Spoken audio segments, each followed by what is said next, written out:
Assalamualaikum warahmatullahi wabarakatuh. Kembali lagi dengan saya Putra Laksman Tanjung, mahasiswa Pendidikan Geografi C Istanbul 2020.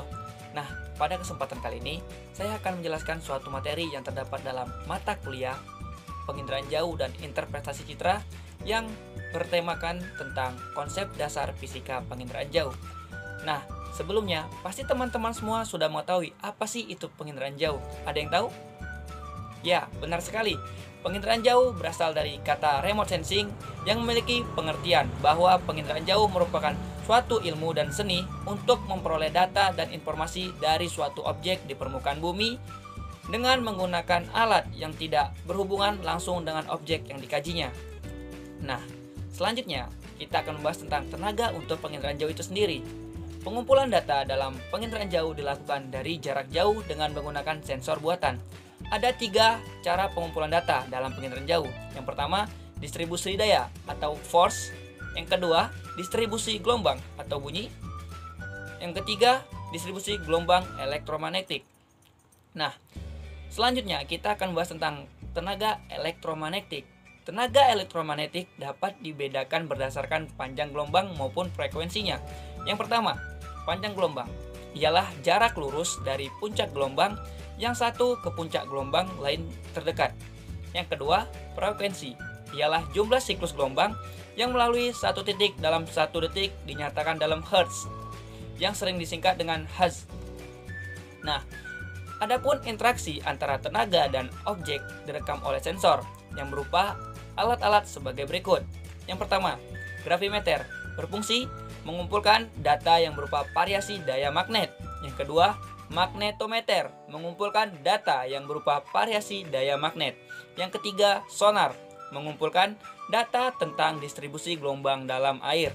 Yang keempat, mikrofon mengumpulkan atau menangkap gelombang bunyi di udara. Dan yang kelima, kamera berfungsi mengumpulkan data variasi distribusi tenaga elektromagnetik yang berupa sinar.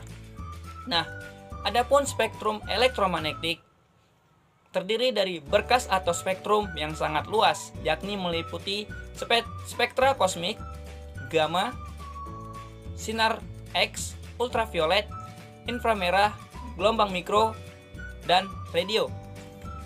Nah, spektrum elektromagnetik untuk penginderaan jauh terbagi atas 3. Yang pertama, jendela atmosfer. Jendela atmosfer ialah bagian-bagian spektrum elektromagnetik yang dapat melalui atmosfer dan mencapai permukaan bumi. Yang kedua, hambatan atmosfer.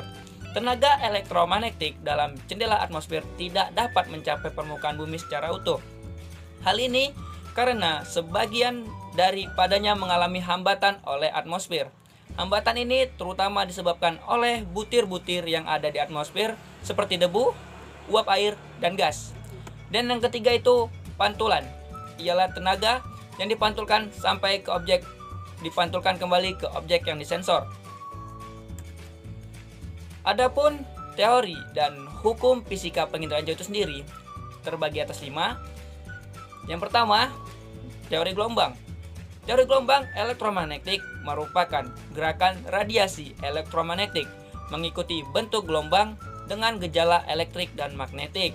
Yang kedua, teori kuantum. Teori kuantum juga disebut teori partikel. Dalam teori ini dinyatakan bahwa spektrum elektromagnetik terdiri dari bagian-bagian kecil yang berkesinambungan yang disebut photons atau kuanta.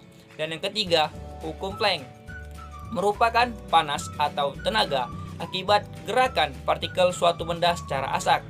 Yang keempat, hukum Stillman-Boltzmann, yaitu tenaga yang dipancarkan oleh tiap benda antara fungsi suhu permukaan objek.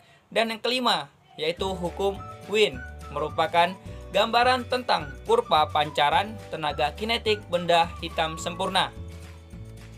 Nah, dari sekian penjelasan yang telah saya paparkan, dapat kita simpulkan bahwasannya penginderaan jauh merupakan upaya untuk memperoleh data dari jarak jauh dengan menggunakan peralatan tertentu. Data yang diperoleh itu kemudian dianalisis dan dimanfaatkan untuk berbagai keperluan. Data yang diperoleh dari penginderaan jauh dapat berbentuk hasil dari variasi daya, gelombang bunyi, atau energi elektromagnetik.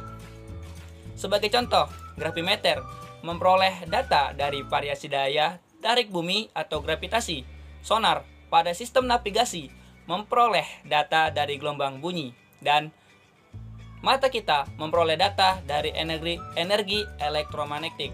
Nah, mungkin sekianlah tentang konsep dasar penginderaan jauh yang dapat saya sampaikan. Apabila ada terdapat kekurangan, saya mohon maaf. Saya akhiri, wabillahi taufiq wal hidayah. Assalamualaikum warahmatullahi wabarakatuh.